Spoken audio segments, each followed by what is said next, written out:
السلام عليكم ورحمة الله وبركاته. إن الحمد لله نحمده ونستعينه ونستغفر ونعوذ بالله من شرور أنفسنا وسيئات أعمالنا.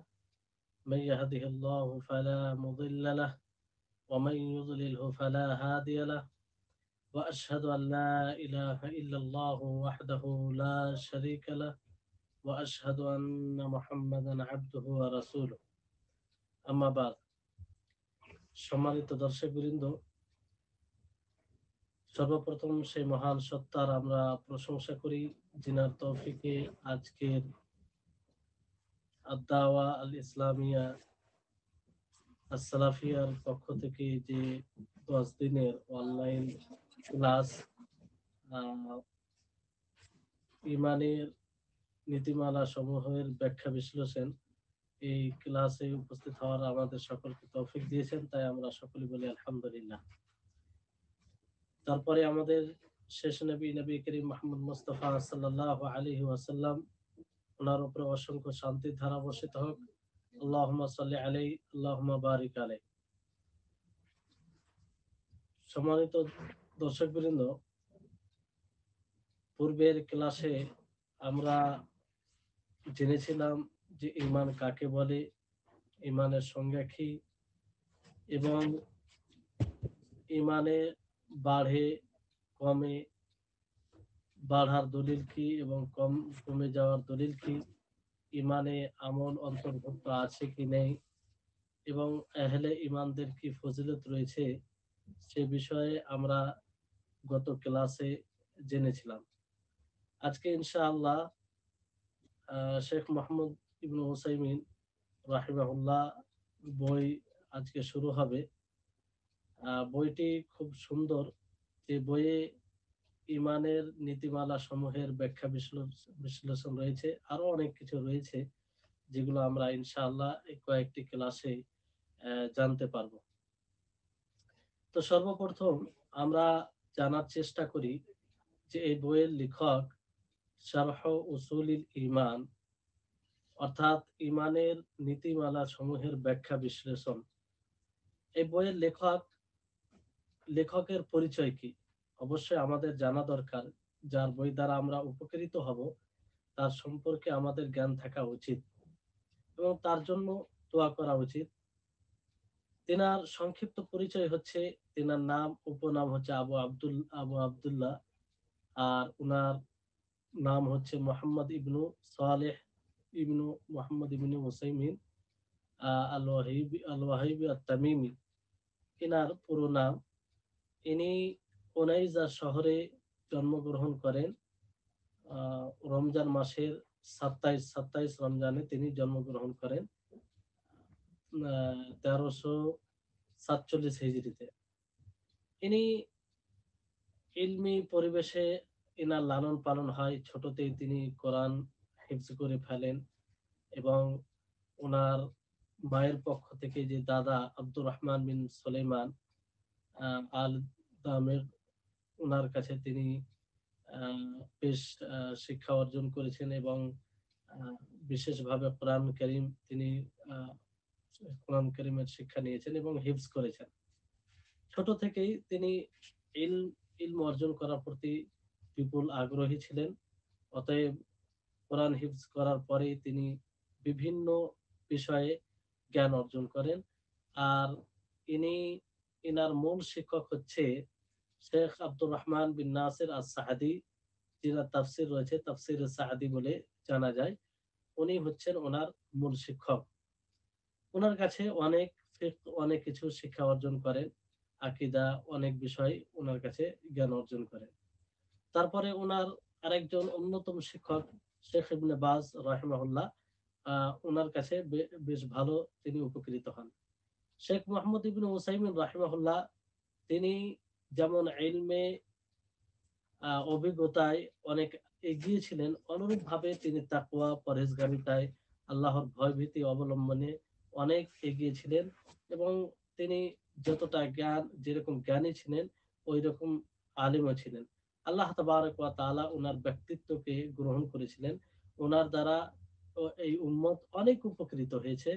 উনি ওনার জীবদ্দশায় তিনি আহ ফতোয়া দিয়েছেন, মানুষ ওনার কাছ থেকে ফতোয়া নিয়েছেন, জিজ্ঞাসা করেছেন, আর এখন পর্যন্ত ওনার দ্বারাতে মানুষ উপকৃত হয়ে আসছে।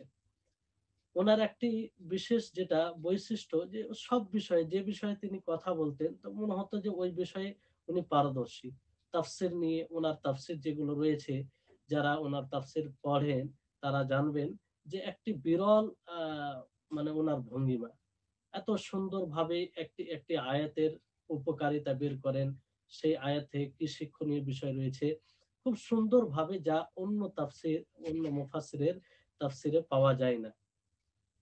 এবং তিনি যখন আদবে কথা বলেন তো আদবে ওইভাবে কথা বলেন। তাফসির যে যে বিষয়ে তিনি কথা বলেন তো মনে হয় সেই বিষয়ে তিনি পারদর্শী।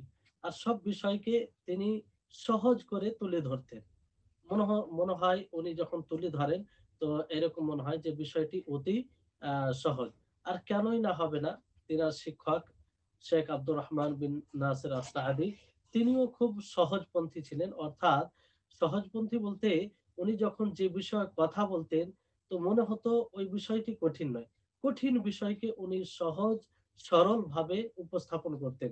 তো ওই বৈশিষ্ট্য শেখ মোহাম্মদ ইবনে উসাইমিন রাহিমাহুল্লাহ আর মধ্যে ছিল। শেখ ইবনে বাজ রাহিমাহুল্লাহ তিনারও এই বৈশিষ্ট্য যে ওনার বই পড়লে বুঝতে পারবেন। অনুরূপভাবে শেখ ইবনে উসাইমিন রাহিমাহুল্লাহ ওনার বই পড়লে বুঝতে পারবেন যে উনি কতটা জ্ঞানের অধিকারী ছিলেন। আর তিনি বাসিরাত কতটা রাখতেন, যে কোনো বিষয়ে কত গভীর জ্ঞান রাখতেন। আর গভীর জ্ঞানের সাথে বাস্তবতার সাথে তেনার খুব মানে আহ ইলমে জ্ঞানে খুব পরিপক্ক ছিলেন উনি। আল্লাহ তাআলা উনার সমস্ত খেদমাতকে কবুল করুন। বিশেষভাবে ফতোয়া, ফিকহে তিনি বেশি পারদর্শী ছিলেন। সেই বিষয়ে মানুষ বেশি উপকৃত হয়েছে। অনেকেই মানে উনার ফতোয়া রেকর্ড রয়েছে, ভিডিওস রয়েছে। তারপর আ বড় বই অনেক উনার ফতোয়া ছাপানো হয়েছে, আছে। তো এক কথায় উনি একজন গ্রহণযোগ্য ব্যক্তি, ইলমের দিক দিয়ে গ্রহণযোগ্য, আল্লাহ তাবারাক ওয়া তাআলা কবুল করেছেন। আর মানুষ তার দ্বারা অনেক উপকৃত হয়েছেন। তো এই হচ্ছে শেখ মোহাম্মদ ইবনে উসাইমিন রাহিমাহুল্লাহ। উনার সংক্ষিপ্ত পরিচয় বলতে যদি বিস্তারিত বলা যায় তাহলে অনেক লম্বা হবে। তো আমি মনে করি এতটাই যথেষ্ট। তো শেখ ইবনে উসাইমিন রাহিমাহুল্লাহ প্রত্যেক আলেমকে উনার বই পড়া উচিত। পড়তে গেলে বুঝতে পারবেন যে উনি কতটা জ্ঞানের অধিকারী ছিলেন। উনারই এই বই, যে বইয়ের আমরা ব্যাখ্যা বিশ্লেষণ করতে যাচ্ছি কিংবা পড়তে যাচ্ছি, সেটি হচ্ছে উনারই বই, শেখ মোহাম্মদ ইবনে উসাইমিন রাহিমাহুল্লাহ শারহু উসুলিল ঈমান। শারহু উসুলিল ঈমান। সম্মানিত দর্শকবৃন্দ, শেখ ইবনে উসাইমিন রাহিমাহুল্লাহ সর্বপ্রথম ইলমে তাওহীদ সম্পর্কে বলছেন যে ইলমে তাওহীদ, তাওহীদের জ্ঞান, এটা সবচেয়ে বেশি মর্যাদা সম্পন্ন জ্ঞান, সবচেয়ে সম্মানিত জ্ঞান। আর এটা সবচেয়ে বেশি আবশ্যিক। সর্বপ্রথম প্রত্যেকটা মানুষকে এই জ্ঞান অর্জন করতে হবে।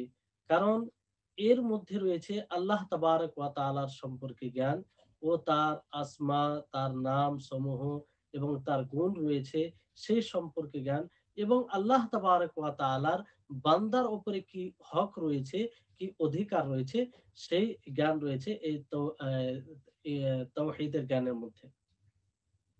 তাহলে এটা সবচেয়ে বেশি সম্মানিত জ্ঞান, মর্যাদা সম্পূর্ণ জ্ঞান, আশরাফুল উলুম। এই তাওহীদের জ্ঞান, তিনি বলছেন যে এই তাওহীদের জ্ঞান এমন একটি জ্ঞান যে জ্ঞান দ্বারা আল্লাহ তাআলা পর্যন্ত পৌঁছানো যায়। আল্লাহ তাবারক ওয়া তাআলা পর্যন্ত পৌঁছাতে হলে তাওহীদের জ্ঞান অর্জন করতে হবে। তাছাড়া কোনো পথ নেই। আর পুরো শরীয়তের ভিত্তি হচ্ছে এই তাওহীদ, তাওহীদের জ্ঞান। এইজন্য আল্লাহ তাবারক ওয়া তাআলা যতগুলো রাসূল পাঠিয়েছেন, সমস্ত রাসূলের দাওয়াত, সমস্ত রাসূলের মিশন এই তাওহীদ ছিল। সকল নবীর দাওয়াত তাওহীদ ছিল। আল্লাহ তাবারক ওয়া তাআলা বলেন, ওয়ামা আরসালনা মিন ক্বাবলিকা মির রাসূলিন ইল্লা নূহি ইলাইহি আন্নাহু লা ইলাহা ইল্লা আনা ফা'বুদুন, যে আমি আপনার পূর্বে যে রাসূলই পাঠিয়েছি তার দিকে আমি ওহী করেছি যে আল্লাহ ছাড়া, আমি ছাড়া সত্য কোনো মাবুদ নেই, অতএব তোমরা আমারই ইবাদত করো। অতএব তোমরা কি করো? আমারই ইবাদত করো। তো এখান থেকে আল্লাহ তাবারক ওয়া তাআলা এই আয়াতে সুস্পষ্ট করেছেন যে সমস্ত নবীর দাওয়াত ছিল তাওহীদ। তারপরে এই তাওহীদের জ্ঞান এত গুরুত্বপূর্ণ জ্ঞান যে আল্লাহ তাবারক ওয়া তাআলা এই তাওহীদের সাক্ষ্য প্রদান নিজেই করছেন। এই তাওহীদের সাক্ষ্য প্রদান নিজেই করেছেন এবং ফারেশতাগণ সাক্ষী দিয়েছেন। আহলে ইলমগণ যারা জ্ঞানী তারা সাক্ষী দিয়েছেন। আল্লাহ তাবারক ওয়া তাআলা সূরা আলে ইমরানে বলেন, শাহিদাল্লাহু আন্নাহু লা ইলাহা ইল্লাহু ওয়াল মালাইকাতু ওয়া উলুল ইলমি কাইমান বিল কিসতি লা ইলাহা ইল্লা হুয়াল আজিজুল হাকীম। যে আল্লাহ তাবারক ওয়া তাআলা সাক্ষ্য প্রদান করছেন যে তিনি ছাড়া সত্য কোনো মাবুদ নাই। ফেরেশতাগণ, আহলে ইলমগণ তারাও সাক্ষী প্রদান করছেন। তো এই তাওহীদের শান, তাওহীদের মর্যাদা এতটা যে আল্লাহ তাবারক ওয়া তাআলা নিজেই তার সাক্ষ্য দিয়েছেন। এইজন্য প্রত্যেক মুসলিমকে এই তাওহীদের জ্ঞান শিক্ষা অর্জন করা এবং তাওহীদের জ্ঞান মানুষকে দেওয়ার প্রতি তাকে মনোযোগী হওয়া উচিত, তাকে গুরুত্ব দেওয়া উচিত। কারণ এতে আর এটা নিয়ে চিন্তা ভাবনা করা উচিত আর এই ব্যাপারে যাতে সুস্পষ্ট ধারণা থাকে। কারণ দিনের যে ভিত রয়েছে সেই এর উপরেই। এর উপরেই যদি এটা আমাদের ভালো হয় তাহলে আমাদের দিন ভালো হবে আর এর ভালো ফলাফল, এর ভালো ফলাফল আসবে। তো এই হচ্ছে তাওহীদের জ্ঞান। তারপরে শেখ ইবনে উসাইমিন রাহিমাহুল্লাহ তিনি এই ইসলামের বৈশিষ্ট্য কিছু তুলে ধরেছেন। যে দ্বীন-ই ইসলাম কি? এই ইসলাম ধর্মটা কি? তিনি বলছেন যে দ্বীন হচ্ছে যে দ্বীন আল্লাহ তাবারক ওয়া তাআলা মুহাম্মদ সাল্লাল্লাহু আলাইহি ওয়াসাল্লামকে দিয়ে প্রেরণ করেছেন। যে দ্বীন দ্বারা পূর্বের সমস্ত আ দ্বীনকে রহিত করে দিয়েছেন। আর এই দ্বীনকে কমপ্লিট করেছেন আল্লাহ তাবারক ওয়া তাআলা, পরিপূর্ণ করে দিয়েছেন। আর এটি হচ্ছে নেয়ামত। এই নেয়ামতকে আল্লাহ তাবারক ওয়া তাআলা পূর্ণ করেছেন। আর এটা দিন হিসেবে আল্লাহ তাবারক ওয়া তাআলা সন্তুষ্ট হয়েছেন। আর এই দিন ব্যতীত আল্লাহ তাবারক ওয়া তাআলা কোন দিনকে গ্রহণ করবেন না। সম্মানিত দর্শকবৃন্দ, এখানে আল্লাহ তাবারক ওয়া তাআলা কিছু আয়াত রয়েছে তাতে স্পষ্ট করেছেন যে এই দিন ইসলামই হচ্ছে মনোনীত ধর্ম। এই দিন ব্যতীত কোন ধর্ম আল্লাহর নিকটে গ্রহণযোগ্য নয়। আল্লাহ তাবারক ওয়া তাআলা বলেন, মা কানা মুহাম্মাদুন আবা আহাদিম মির রিজালিকুম ওয়ালাকিন রাসূলুল্লাহি ওয়া খাতামান নাবিয়্যিন, যে মুহাম্মদ সাল্লাল্লাহু আলাইহি ওয়াসাল্লাম তোমাদের পুরুষদের মধ্যে কারো পিতা নন। ওয়ালাকিন রাসূলুল্লাহি ওয়া খাতামান নাবিয়্যিন, লেকিন কিন্তু তিনি আল্লাহর রাসূল এবং সর্বশেষ নবী, খাতামুন নবিয়্যিন। তারপর আল্লাহ তাবারক ওয়া তাআলা সূরা মায়েদার আয়াতে এটা ঘোষণা করেছেন যে এই দিন পরিপূর্ণ কমপ্লিটেড, এতে কোনো সংযোজন করা যাবে না। আল ইয়াউমা আকমালতু লাকুম দীনাকুম ওয়া আতমামতু আলাইকুম নি'মাতি ওয়া রাদিতু লাকুমুল ইসলামা দীনা।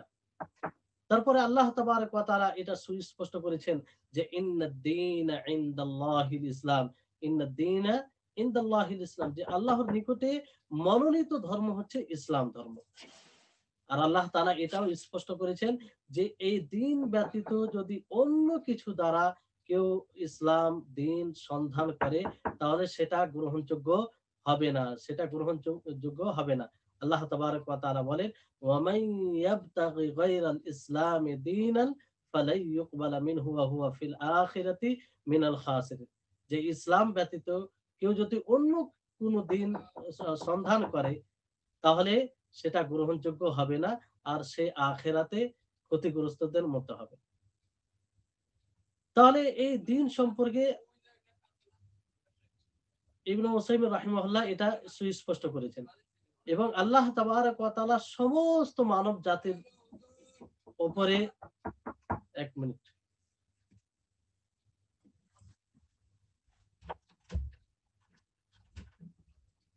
আসসালামু আলাইকুম,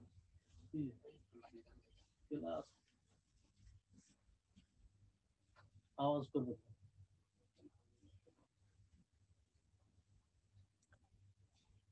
তারপরে আল্লাহ তাবারক ওয়া তাআলা এই দিনকে সমস্ত মানুষের উপরে ফরজ করেছেন, আবশ্যিক করেছেন। আল্লাহ তাবারক ওয়া তাআলা সমস্ত মানব জাতির উপরে এই দিনকে ফরজ করেছেন, যাতে সমস্ত মানুষ এটাকে দিন হিসেবে গ্রহণ করে নেয়। আর আল্লাহ তাবারক ওয়া তাআলা রাসূল সাল্লাল্লাহু আলাইহি সাল্লামকে সম্বোধন করে বলছেন, কুল ইয়া আইয়ুহান নাসু ইন্নী রাসূলুল্লাহি ইলাইকুম জামিআ আল্লাযী লাহু মুলকুস সামাওয়াতি ওয়াল আরদ। যে হে নবী, আপনি বলে দিন যে হে মানব জাতি, আমি তোমাদের সকলের নিকটে রাসূল হয়ে প্রেরণ হয়েছি, যার জন্য আসমান ও জমিনের রাজত্ব রয়েছে। লা ইলাহা ইল্লা হুয়া ইউহয়ি ওয়া ইউমীত, যে তিনি ছাড়া কোনো সত্য মাবুদ নেই, তিনি জীবিত করেন আবার মৃত্যু দান করেন।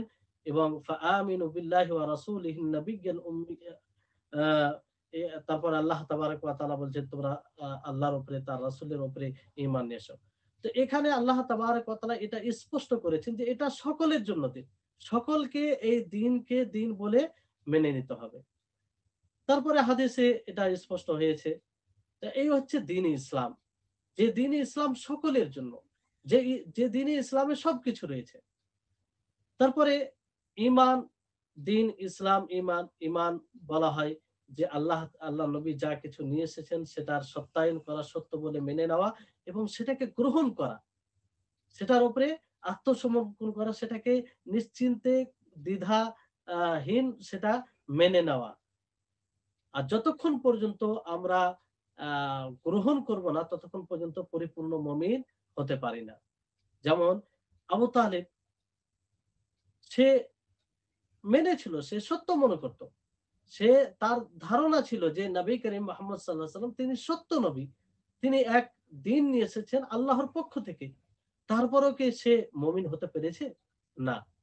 সে নাজাত পাবে? পাবে না।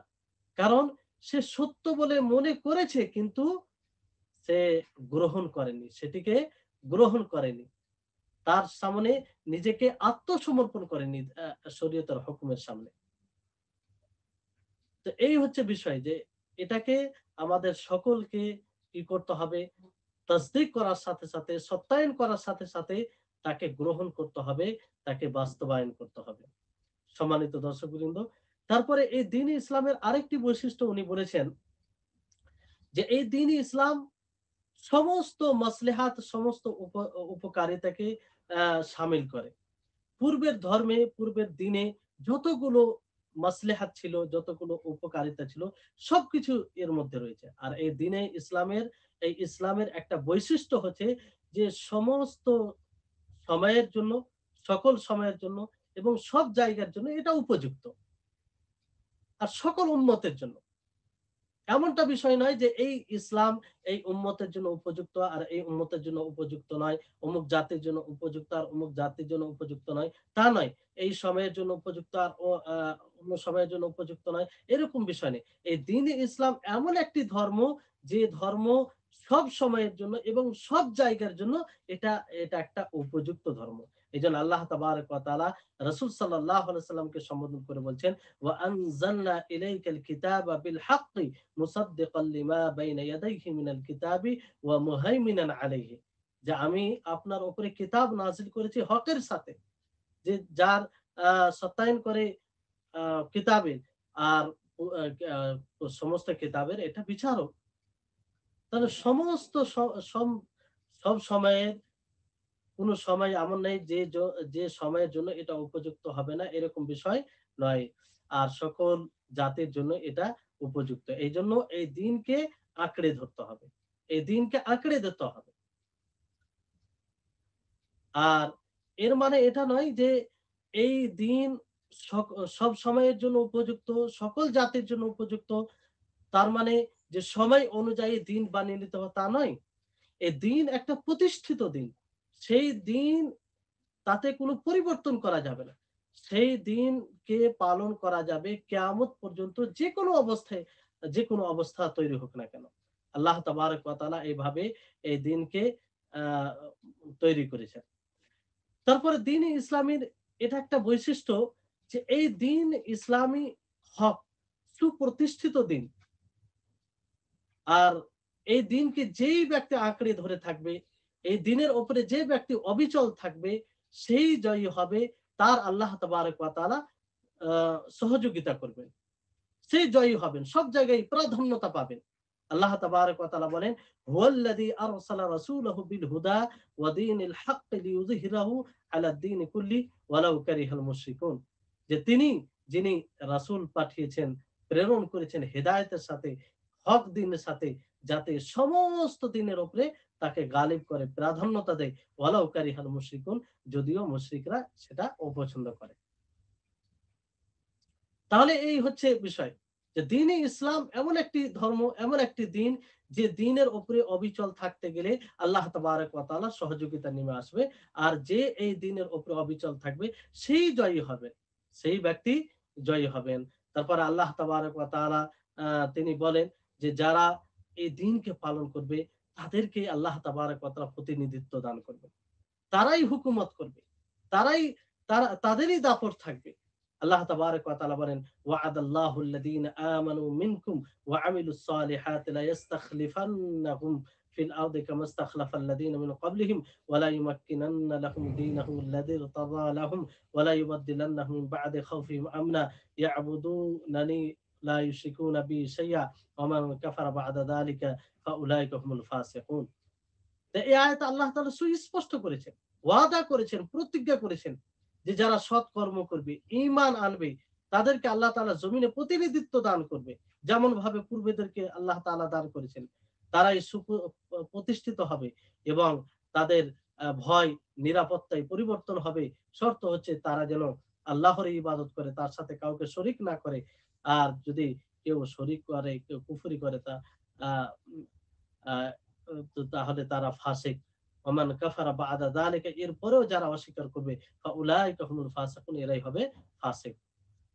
সম্মানিত দর্শকবৃন্দ, তাহলে এখান থেকে আমরা বুঝতে পারলাম যে এই দ্বীন ইসলামী কিয়ামত পর্যন্ত এটা প্রতিষ্ঠিত থাকবে। আর এই দ্বীনের উপরে আমরা যতটা অবিচল থাকবো, যতটা এই দ্বীনকে মজবুত করে ধরে রাখবো, ততটাই আমরা এই দুনিয়াতে প্রাধান্যতা পাবো, ততটাই আমরা এই দুনিয়াতে প্রতিনিধিত্ব করব। এই দ্বীন ইসলামী একটি পরিপূর্ণ ধর্ম। এতে আকীদা, শরীয়ত, কি ধারণা হবে আমাদের, কিভাবে চলতে হবে, সবকিছু রয়েছে। আকীদায় এবং শরীয়তে পরিপূর্ণ এই দ্বীন ইসলাম। এই দ্বীন ইসলাম মানুষকে আদেশ দেয় আল্লাহর একত্ববাদের এবং শিরক থেকে বিরত রাখে। অনুরূপভাবে এই দ্বীন ইসলাম সততার আদেশ দেয়, মিথ্যা থেকে বিরত রাখে। অনুরূপভাবে এই দ্বীন ইসলাম ইনসাফের আদেশ দেয়, যে ইনসাফ করতে হবে, যার সাথে যার যতটা হক তাকে ততটা হক দিতে হবে, আর কারো উপরে জুলুম করতে হবে না। অনুরূপভাবে এই দ্বীন ইসলাম আমানতের আদেশ দেন, যে আমানতের খেয়াল করতে হবে, আমানতের খেয়াল করতে হবে, আর খেয়ানত থেকে বিরত থাকতে হবে, খেয়ানত করতে হবে না। অনুরূপভাবে এই ইসলাম আদেশ দেন যে ওয়াদা করতে গিয়ে তার সেটা পূর্ণ করতে হবে, ওয়াদা ভঙ্গ করা যাবে না, চুক্তি ভঙ্গন করা যাবে না। চুক্তি ভঙ্গ করা থেকে আল্লাহ তাআলা এই শরীয়তে নিষেধ করেছেন। অনুরূপভাবে এই দ্বীন ইসলাম পিতা মাতার সাথে সদ্ভাব করতে হবে, পিতা মাতার সাথে ভালো ব্যবহার করতে হবে, পিতা মাতার সাথে সদাচরণ করতে হবে, এর আদেশ দেন, আদেশ দেয়, এবং তাদের নাফরমানি করা থেকে, তাদের অবাধ্যতা থেকে নিষেধ, এই দ্বীন ইসলাম নিষেধ করে। অনুরূপভাবে এই দ্বীন ইসলাম আত্মীয়তার সাথে সুসম্পর্ক রাখার আদেশ দেন। যারা আত্মীয়তা, তাদের সাথে সুসম্পর্ক রাখতে হবে, তাদের তাদেরকে ভালোবাসতে হবে, তাদের সাথে সম্পর্ক টিকিয়ে রাখতে হবে, এবং তাদের সাথে সম্পর্ক বিচ্ছিন্ন করা থেকে নিষেধ করে। অনুরূপভাবে এই দ্বীন ইসলাম কি করে, প্রতিবেশীর সাথে ভালো ব্যবহার করার আদেশ করে, এবং তাদের সাথে মন্দ, অনিষ্ট, তাদেরকে কষ্ট দেওয়া থেকে বিরত থাকার আদেশ দেয়। তাহলে এই দ্বীন ইসলামের এটা বৈশিষ্ট্য।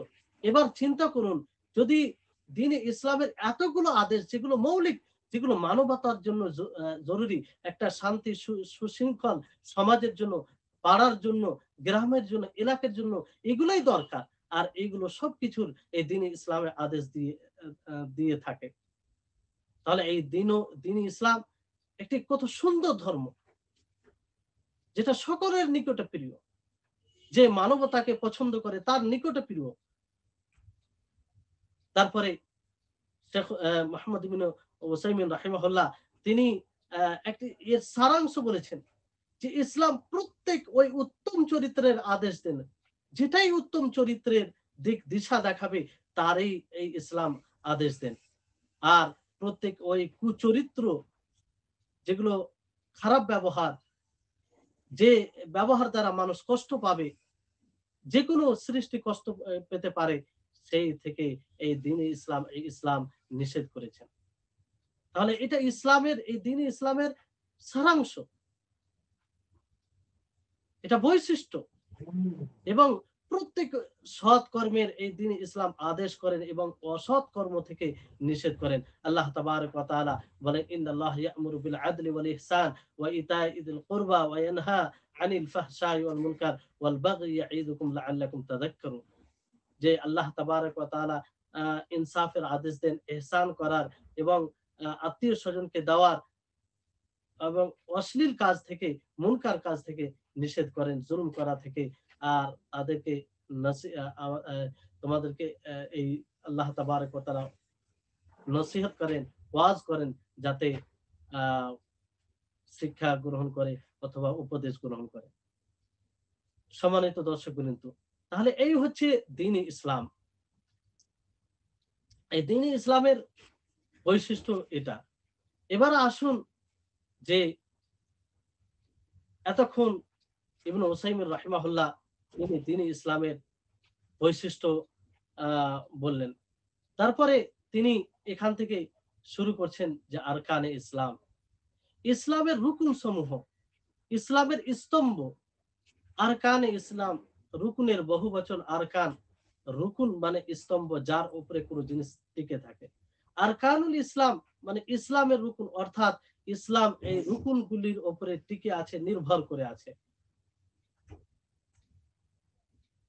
যার ভিত্তি হচ্ছে তার উপরে। ইসলামের ভিত্তি, এই জন্য নবী করিম মুহাম্মদ সাল্লাল্লাহু আলাইহি সাল্লাম একটি হাদিসের মধ্যে বলেছেন, যে হাদিসটি সহিহ বুখারী সহিহ মুসলিমে রয়েছে, যে বুনিয়াল ইসলামু আলা খামসিন, আলা আন ইউহিদাল্লাহা ওয়া ফি রিওয়ায়াতিন আলা খামসিন, শাহাদাতু আল্লা ইলাহা ইল্লাল্লাহ ওয়া আন্না মুহাম্মাদান আবদুহু ওয়া রাসূলুহু ওয়া ইকামাস সালাহ ওয়া ইতাজ যাকাত ওয়া সিয়াম রমাদান ওয়াল হজ। যে ইসলামের ভিত ফেলা হয়েছে, বুনিয়া বানায় আপনি মানে কোন জিনিসকে নির্মাণ করা শুরু থেকে। ইসলামের ভিত ফেলা হয়েছে 5টি জিনিসের উপরে। কয়টি জিনিসের উপরে? 5টি জিনিসের উপরে। প্রথম হচ্ছে যে আল্লাহ তাআলার একত্ব, আল্লাহ তাআলাকে এক বলে মানা, তার একত্ববাদকে সাব্যস্ত করা। অন্য রিওয়ায়েতে রয়েছে যে 5টি জিনিস হচ্ছে, প্রথম হচ্ছে যে এই কথা সাক্ষ্য প্রদান করা যে আল্লাহ ছাড়া সত্য কোনো মাবুদ নেই এবং মুহাম্মদ সাল্লাল্লাহু আলাইহি সাল্লাম তার বান্দা ও তার রাসূল। তারপরে সালাত প্রতিষ্ঠিত করা, তারপরে যাকাত প্রদান করা, তারপরে রমজান মাসে সিয়াম পালন করা, তারপরে হজ করা। তাহলে এই 5টি জিনিস হচ্ছে ইসলামের স্তম্ভ। এই 5টি জিনিস হচ্ছে ইসলামের স্তম্ভ। অনুরূপভাবে এই 5টি যেহেতু ইসলামের স্তম্ভ, তো আমাদের সকলকেই এই স্তম্ভ মজবুত করতে হবে। যতটা আমরা এই স্তম্ভকে মজবুত করব, ততটাই আমাদের লাভ হবে, আর ততটাই আমাদের ইসলাম মজবুত হবে। তো কালিমা শাহাদাত, এই ব্যাপারে আমরা বিস্তারিত জেনেছি যে সর্বপ্রথম কালিমা শাহাদাত, এটা লা ইলাহা ইল্লাল্লাহ, যে আল্লাহ ছাড়া, এই কথা সাক্ষ্য প্রদান করা যে আল্লাহ ছাড়া সত্য কোনো মাবুদ নেই এবং মুহাম্মদ সাল্লাল্লাহু আলাইহি সাল্লাম তার বান্দা ও তার রাসূল।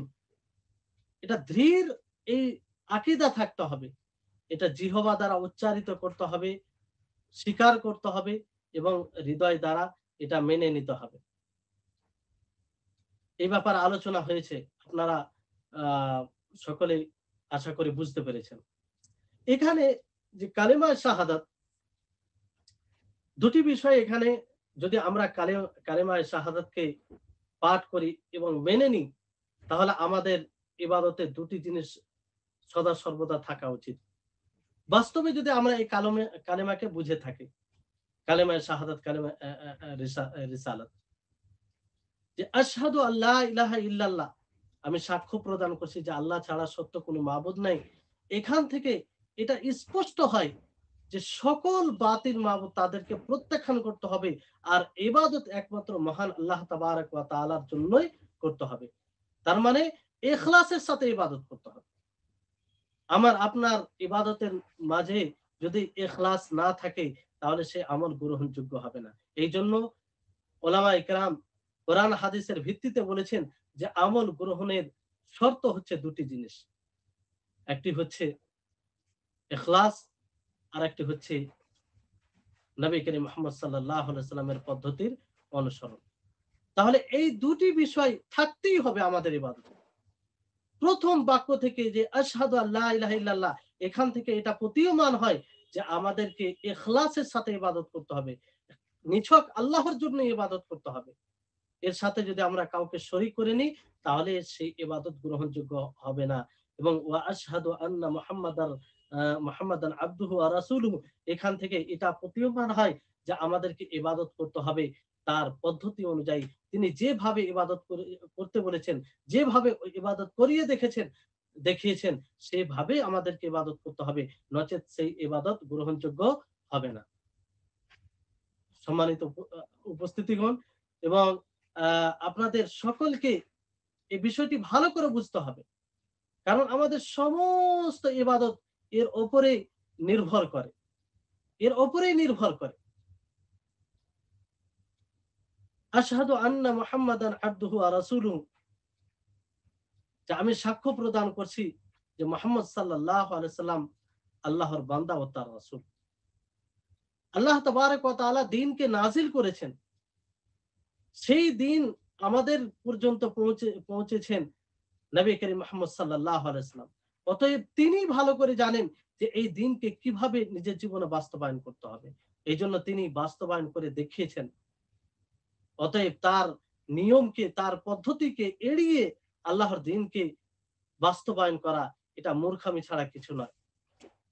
আর যদি কেউ চেষ্টা করে নিজ ইচ্ছেই এই দ্বীনকে বাস্তবায়ন করা, তাহলে তার এই দ্বীন বাস্তবায়ন করা, তার ইবাদত কিছু গ্রহণযোগ্য হবে না। আর এখানে একটা মনে রাখতে হবে যে যদি কোনো ব্যক্তি এই কালিমা শাহাদাত ভালো করে বুঝে নেয় আর ভালো করে নিজের জীবনে বাস্তবায়ন করে, তাহলে তার মধ্যে কখনো শিরক থাকতে পারে না, কখনো শিরক থাকতে পারে না। কারণ কালিমা শাহাদাতের প্রথম অংশতেই লা ইলাহা, সমস্ত বাতিল মাবুদের লা ইলাহা দ্বারা সমস্ত বাতিল মাবুদকে অস্বীকার করতে হবে, তাকে বর্জন করতে হবে। আর ইল্লাল্লাহ বলতে সর্বপ্রকারের ইবাদত আল্লাহ তাবারক ওয়া তাআলার জন্যই করতে হবে। আর এখানে একটি লক্ষণীয় বিষয় রয়েছে যে মানুষ বেশিরভাগ শিরক করে থাকে, যারা ইবাদতে এগিয়ে থাকে, পরহেজগার থাকে, যাদেরকে মানুষ ওলি মনে করে, যাদেরকে মানুষ আল্লাহর নিকটবর্তী মনে করে, তাদেরকেই আল্লাহর সাথে ইবাদতে শরীক করে নেয়।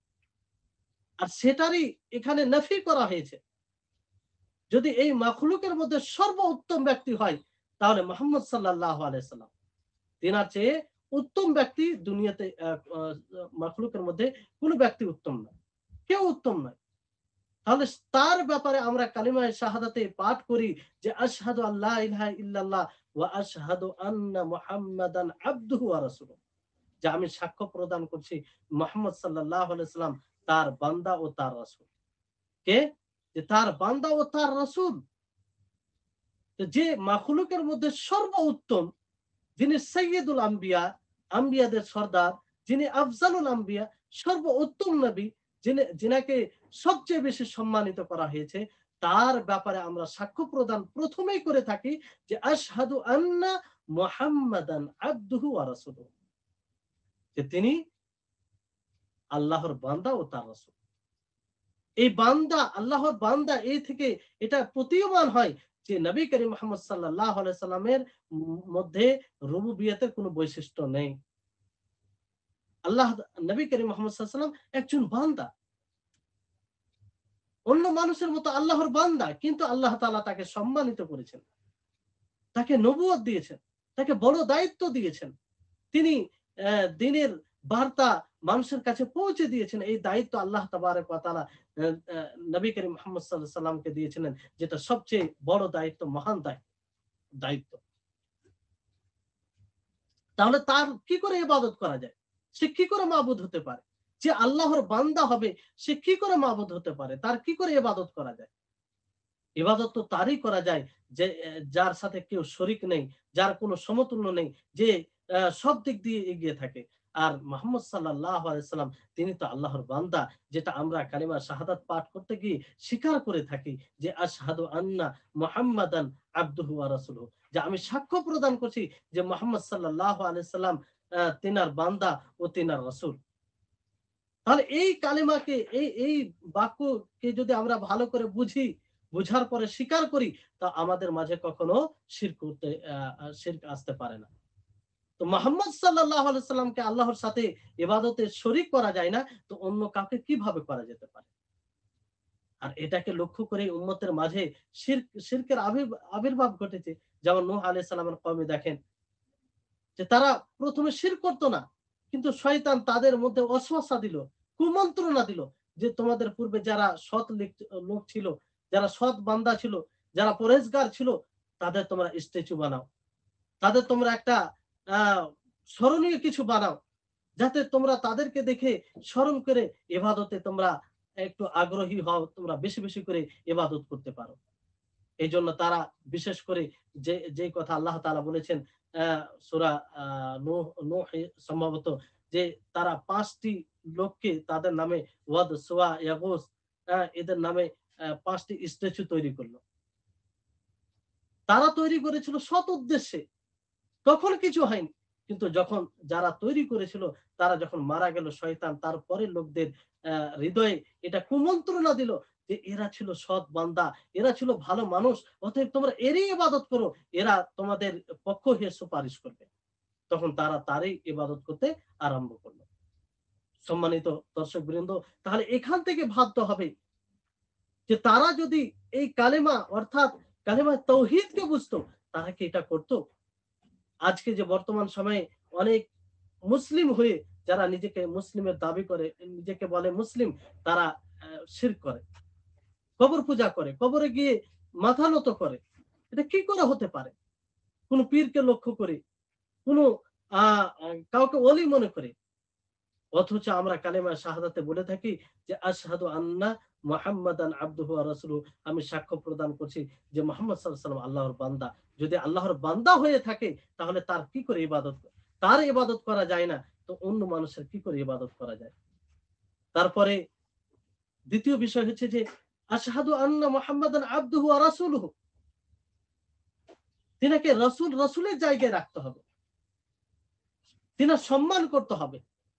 তিনি আল্লাহর বার্তা পৌঁছে দেন, আল্লাহর বাণী মানুষের নিকটে পৌঁছে দেন। তিনার সম্মানের দাবি হবে যে তিনি যে শরীয়তটা এনেছেন সে শরীয়তকে পালন করতে হবে। এই জন্য মানুষ দুই ভাগ হয়েছে। এক প্রকারের লোক নবী সাল্লাল্লাহু আলাইহি সাল্লামের মাকামকে, সম্মানকে এতটা বাড়িয়ে দিয়েছেন যে আল্লাহর সাথে তাকে শরীক করে দিয়েছেন, যেটা সঠিক নয়। কারণ তিনি আল্লাহর বান্দা, তিনি আল্লাহর সমতুল্য নয়। তিনি আমাদের মতনই মুকাল্লাফ, তিনাকেও শরীয়ত পালন করতে হয়েছে তিনার জীবদ্দশায়। আর তিনিও আল্লাহর রহমতের ভিখারী ছিলেন। কিয়ামতের দিনও ভিখারী থাকবেন। সকলেই আল্লাহর রহমতের ভিখারী থাকবে। তারপরে এক প্রকারের লোক কি করেছেন, যে নবী সাল্লাল্লাহু আলাইহি সাল্লামের অবমাননা করেছেন, যেটা উচিত নয়। কারণ আমরা কালিমা শাহাদাতে পাঠ করে থাকি ওয়া আন্না মুহাম্মাদান আবদুহু ওয়া রাসূলুহু, যে তার রাসূল। রাসূল মানে তার উপরে শরীয়ত নাযিল হয়েছে। আল্লাহ তাবারক ওয়া তাআলার প্রদত্ত শরীয়ত আমাদের জন্য স্পষ্ট করেছেন। তাহলে এই কালেমাকে যদি আমরা ভালোভাবে বুঝি, তাহলে আমাদের জীবনে কখনো শিরক আসতে পারে না। তারপর কালেমার প্রথম যে লা ইলাহা ইল্লাল্লাহ এর বিস্তারিত আলোচনা পূর্বের ক্লাসে হয়েছে, আশা করি আপনাদের স্মরণে আছে। তো আশহাদু আন্না মুহাম্মাদান আবদুহু ওয়া রাসূলুহু, এখানে আপনার অনেকগুলো শর্ত চলে আসবে, যার মধ্যে হয়তো পয়েন্টের আকারে না হলেও অনেক অনেক সার্বিকভাবে সংক্ষিপ্তভাবে ইশারা করা হয়েছে যে তিনি যে শরীয়ত এনেছেন, যেটা বলেছেন তার উপরে বিশ্বাস করতে হবে, তাকে মেনে নিতে হবে। এইজন্য আল্লাহ তাবারাক ওয়া তাআলা বলেছেন, ফালা ওয়া রাব্বিকা লা ইউমিনুনা হাত্তা ইউহাক্কিমুকা ফীমা শাজারা বাইনাহুম। আল্লাহ তাবারাক ওয়া তাআলা রুবুবিয়তের কসম খেয়ে বলছেন যে তারা অতক্ষণ পর্যন্ত মুমিন হতে পারবে না যতক্ষণ পর্যন্ত তারা বিবাদিত বিষয়ে নবী সাল্লাল্লাহু আলাইহি সাল্লামকে বিচারক হিসেবে মেনে নেবে। আল্লাহ নবীর বাণী অনুযায়ী যে কথা আসবে সেটাকে মেনে নিবে, সম্পূর্ণরূপে মেনে নিবে, এমনটা নয়। আর সন্তুষ্ট চিত্তে সেটা মেনে নিবে। যদি না মানে তাহলে সে মুমিন হতে পারে না। তাহলে এইভাবে এই কালেমাকে বুঝতে হবে এবং নিজের জীবনে বাস্তবায়ন করতে হবে। সম্মানিত দর্শকবৃন্দ, এবার আসুন, যেহেতু শেখ ইবনে উসাইমিন রাহিমাহুল্লাহ প্রত্যেকটি বিষয় বর্ণনা করার পরে তার ফলাফল, তার উপকারিতা বর্ণনা করেছেন। তো যদি কোনো ব্যক্তি এই কালেমায়ে শাহাদাত পাঠ করে নিজের জীবনে বাস্তবায়ন করে, তাহলে এর বড় ফল হচ্ছে যে তার আত্মা, তার নফস সৃষ্টির গোলামি থেকে স্বাধীন হবে, সৃষ্টির গোলামি থেকে সে মুক্ত হবে। আর আম্বিয়া ছাড়া অন্যদের অনুসরণ অনুগত্য থেকে সে মুক্ত হবে। আজকে দেখেন, যারা এই কালিমায়ে শাহাদাতকে মানে না, যারা মুসলিম নয়, তারা কত মানুষের অনুসরণ অনুকরণ করে। তাদের নিজস্ব কোনো কিছু থাকে না। কেউ যদি উলঙ্গ হয় তো সে উলঙ্গ হয়ে যায়, কেউ যদি অসভ্য হয়ে যায় তাহলে সে অনুসরণ করতে গিয়ে অসভ্য হয়ে যায়। যেটা স্বাভাবিক জ্ঞানে আমরা বুঝি যে এই জিনিসটা করতে হয় না, কিন্তু সে অন্যদের গোলাম হয়ে যাওয়ার কারণে সে আহ, যেটা অসভ্য জিনিস সেটাকে সভ্য মনে করে, যেটা অসম্মানিত জিনিস সেটাকে সম্মানিত মনে করে। আজকে আপনি দেখবেন যে অলঙ্গ, বেহায়, অশ্লীলতা এটাকে সভ্য মনে করা হয়। কিসের কারণে? তাদের মাঝে কালেমা শাহাদাত পরিপূর্ণভাবে আসেনি, কালেমা শাহাদাতকে তারা মানে না, কালেমা শাহাদাতকে বাস্তবায়ন করেনি। ফলে তাদের ব্রেন, তাদের আত্মা, তাদের হৃদয় কারো গোলাম হয়ে আছে।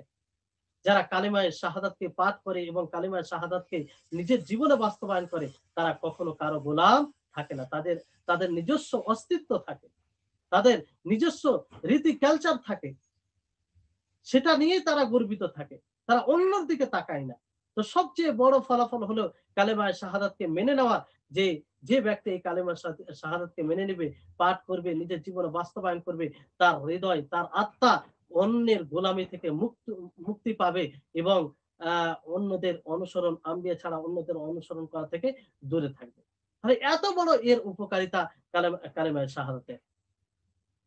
তারপর আসুন, যে দ্বিতীয় যেটা স্তম্ভ হচ্ছে সালাত প্রতিষ্ঠিত করা। সালাত প্রতিষ্ঠিত করা, এই সালাত যখন সাবালক হয়ে যায়, তারপর থেকে নিয়ে মৃত্যু পর্যন্ত সালাত অপরিহার্য, পুরুষ নারী উভয়ের উপরে। এই সালাত অতক্ষণ পর্যন্ত মাফ হবে না যতক্ষণ পর্যন্ত তার জ্ঞান থাকবে। জ্ঞান থাকা পর্যন্ত এই সালাত আদায় করে যেতে হবে। আর এই দিনে 5 ওয়াক্তের সালাত ফরজ রয়েছে, দিনে 5 ওয়াক্তের সালাত ফরজ রয়েছে, আর তার আগে পিছে সুন্নাত নফল রয়েছে। আল্লাহ তাবারক ওয়া তাআলা এটি একটা বিশেষ হিকমত যে ফরজের সাথে সাথে কিছু সুন্নাত নফল রেখে দিয়েছেন, যাতে তাতে যদি কোন ত্রুটি হয় সেটা পরিপূর্ণ হয়ে যায়। সম্মানিত উপস্থিতিগণ, তো এই হচ্ছে সালাত। এই সালাতের উপকারিতা কি? যদি কোনো ব্যক্তি এই সালাত প্রতিষ্ঠিত করে, তাহলে তার হৃদয় প্রশস্ত হবে, তার চক্ষু শীতল হবে এবং অনেক রকম মন্দ মুনকার জিনিস থেকে বিরত থাকবে। যেমন ভাবে অন্য জায়গায় বলা হয়েছে, ইন্নাস সালাতা তানহা আনিল ফাহশাই ওয়াল মুনকার, যে নিশ্চয় সালাত মন্দ কাজ থেকে, অশ্লীল কাজ থেকে বিরত রাখে।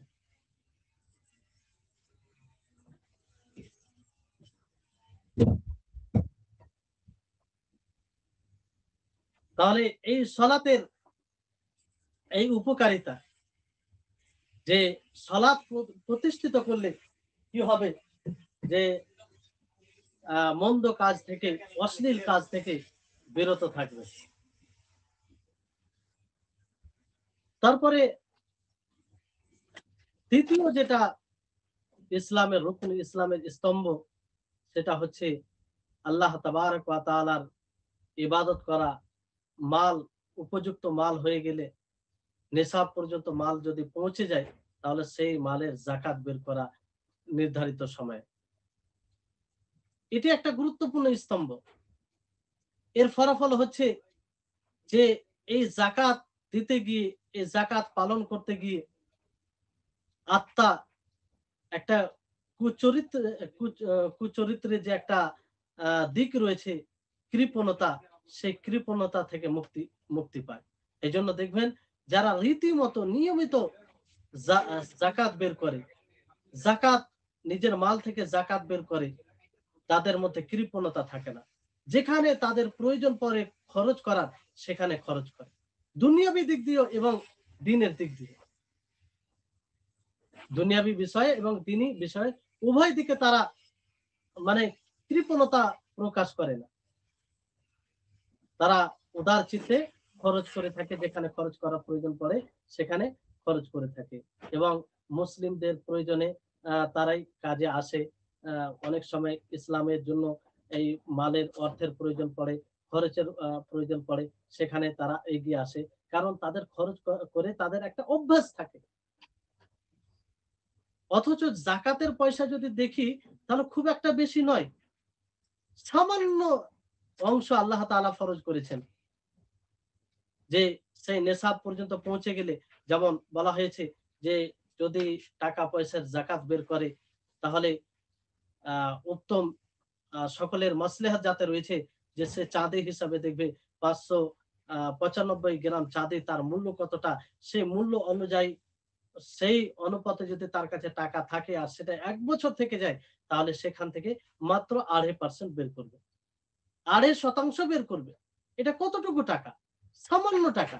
কিন্তু এই সামান্য টাকা বের করে তার তার হৃদয় একটু প্রশস্ত হবে এবং কৃপণতা সেই হৃদয়ে জায়গা পাবে না।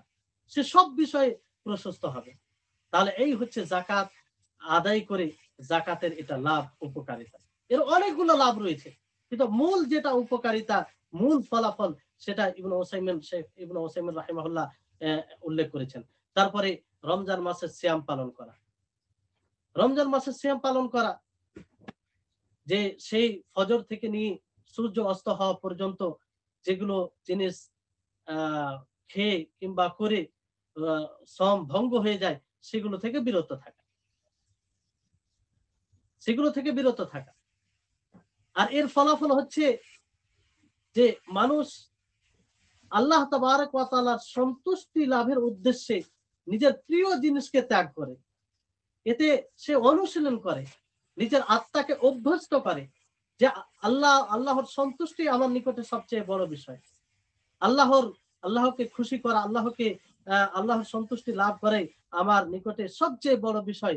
এই জন্য আর এইভাবেই সে অন্য জায়গায় জীবন যাপন করে। এই শ্রমের মাধ্যমে এটা অনুশীলন হয়।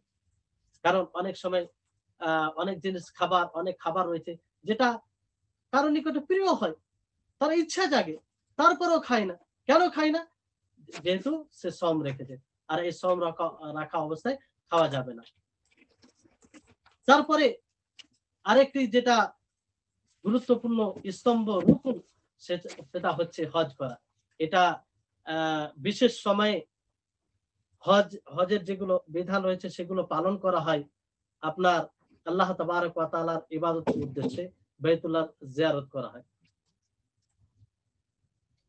আর হজের মাস যেগুলো আপনার বলা হয় শাওয়াল, যিলকাদা, যিলহিজ্জা, তারপর মুহররম, এই 4টি মাসকে হজের মাস বলা হয়।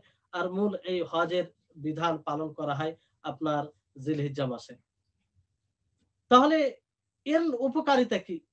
যে এই হজ এমন একটি ইবাদত, যে ইবাদত দ্বারা আর্থিক অর্থ খরচ করা হয় এবং শারীরিক পরিশ্রম ব্যয় করা হয়, শারীরিক পরিশ্রম হয় এর মাধ্যমে।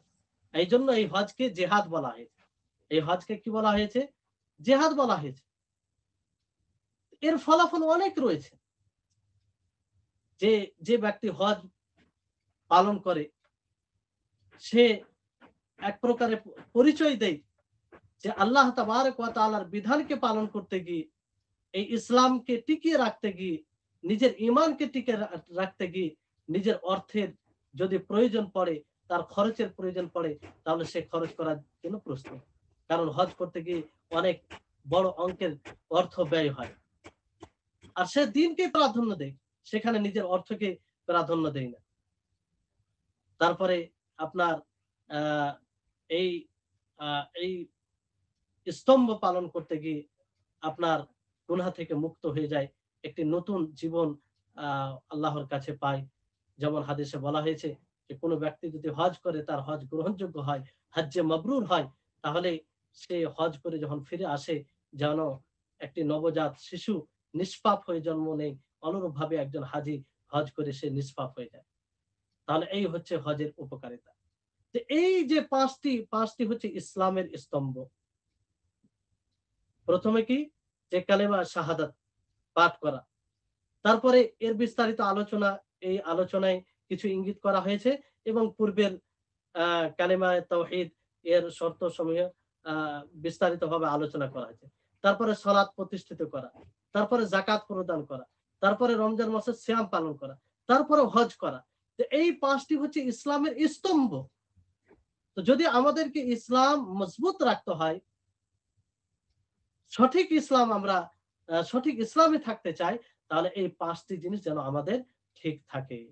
এই জন্য শেখ মোহাম্মদ ইবনে উসাইমিন রাহিমাহুল্লাহ তিনি বলছেন যে তাসলুহু আহওয়ালুল উম্মতি বিসালাহি আমরি দীনিহা ওয়া ইয়াফুতুহা মিন সালাহি আহওয়ালিহা বিকদরি মা ফাতাহা মিন সালাহি উমুরি দীনিহা।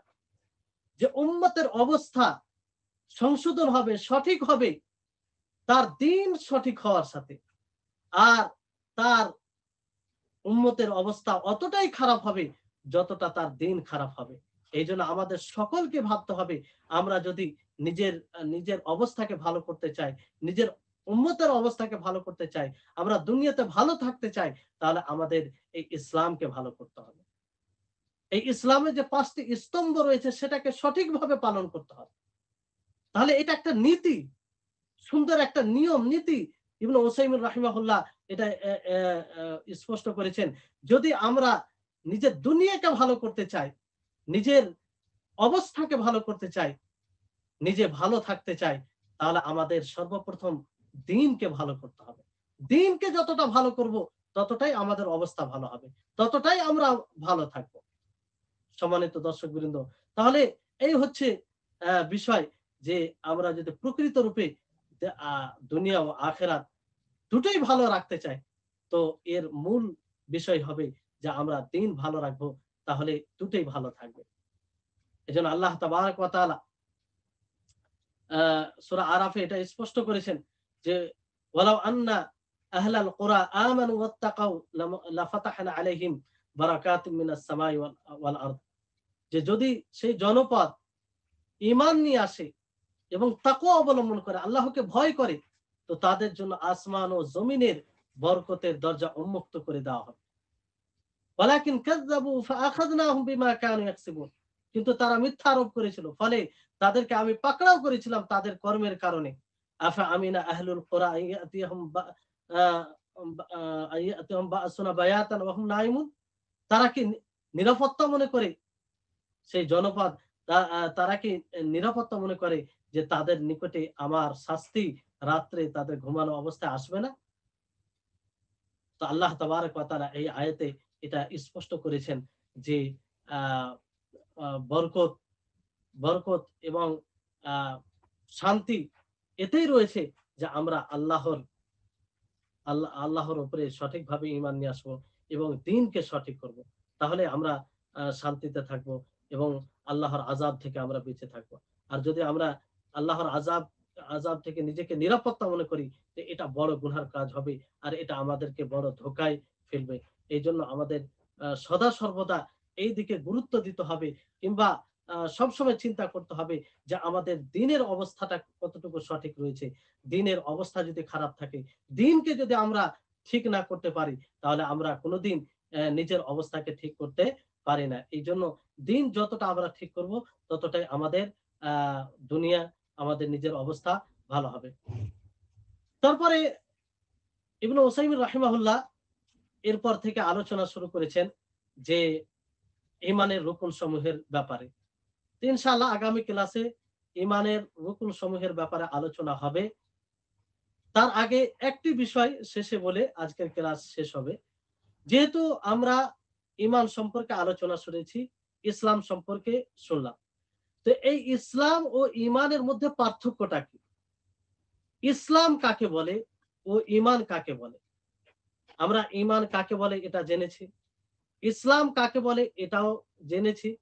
ইসলামের ৫ টি স্তম্ভ। ইসলাম আপনারা পড়েছেন যে ইসলাম বলা হয় যে তাওহীদ সহকারে আল্লাহর নিকটে আত্মসমর্পণ করা। আল্লাহর নিকটে আল ইসতিসলামু আ লিল্লাহি বিত-তাওহীদ, তাওহীদ সহকারে আল্লাহর নিকটে আত্মসমর্পণ করা। আর রাসূলের আনুগত্য করে তার নিকটে নিজেকে সুপর্দ করা এবং যারা কাফের, যারা ইসলাম শত্রু, তাদের সাথে সম্পর্ক বিচ্ছেদ করা। তো এটা হচ্ছে ইসলাম। এটা হচ্ছে ইসলামের সংজ্ঞা। কিন্তু এই ইসলাম ও ঈমানের মধ্যে পার্থক্য কি? এখানে বুঝতে হবে। ইসলাম, ঈমান যখন একসাথেই ব্যবহার করা হবে, একই প্রেক্ষাপটে ব্যবহার করা হবে, তখন তার অর্থ ভিন্ন হবে। তার অর্থ ভিন্ন হবে।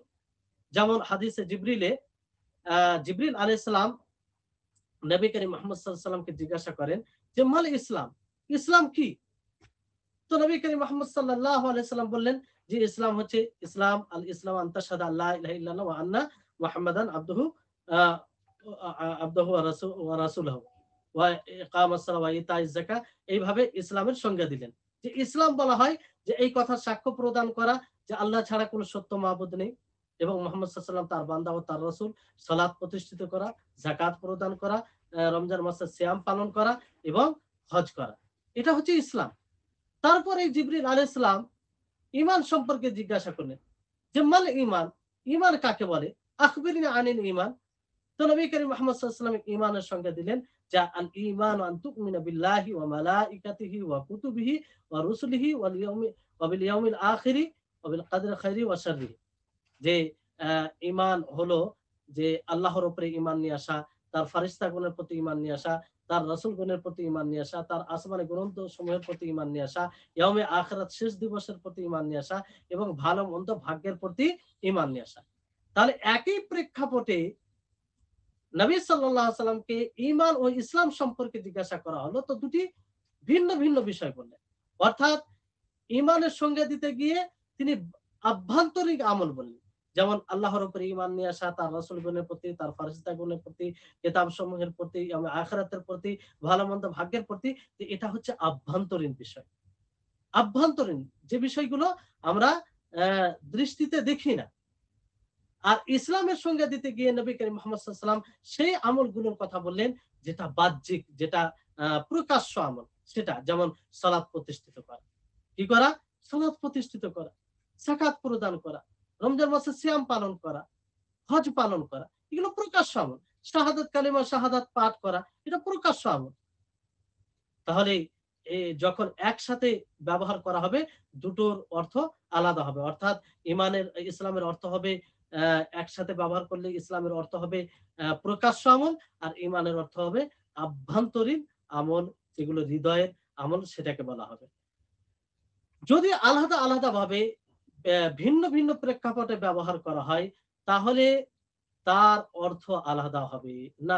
তার অর্থ, দুটোর অর্থ একই হবে। দুটোর অর্থ একই হবে। ইসলাম বললে ইসলাম ঈমান দুটোই অর্থ নেওয়া হবে, আর ঈমান বললে ইসলাম ঈমান দুটোই অর্থ নেওয়া হবে। এর দলিল কি? যেমন নবী করিম মুহাম্মদ সাল্লাল্লাহু আলাইহি ওয়াসাল্লাম বলেছেন হাদিসের মধ্যে আল ঈমান বিদউ ওয়া সাবউনা শু'বা, যে ঈমান ৬৯টি বেশি তার শাখা রয়েছে। তো এখানে ঈমানের কথা বলতে গিয়ে আল্লাহর নবী বললেন আফজালুহা কাউলু লা ইলাহা ইল্লাল্লাহ, যে সর্বোত্তম হচ্ছে লা ইলাহা ইল্লাল্লাহ। তারপরে আদনাহা ইমাতাতুল আদা আনিত তারিক, যে সর্বনিম্ন হচ্ছে কষ্টদায়ক রাস্তা থেকে কষ্টদায়ক জিনিস সরিয়ে দেওয়া। তাহলে এই যে সরিয়ে দেওয়া এটা প্রকাশ্য আমল, অথচ ইমানের মধ্যে আল্লাহ নবী বর্ণনা করেছেন এটা।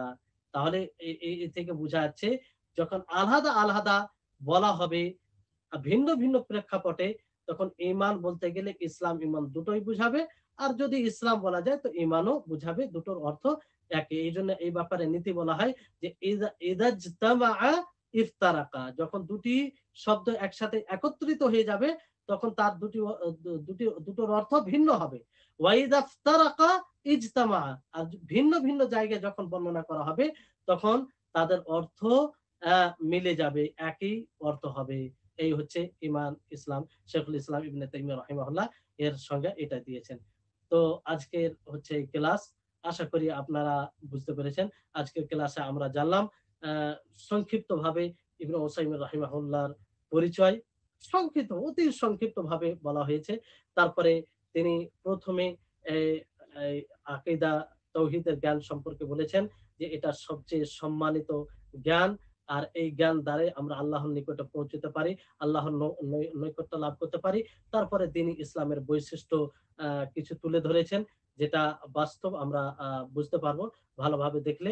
তারপরে আহ, ইসলামের যে রুকুন রয়েছে, ইসলামের যে স্তম্ভ রয়েছে, 5টি স্তম্ভ, সেটি তুলে ধরেছেন।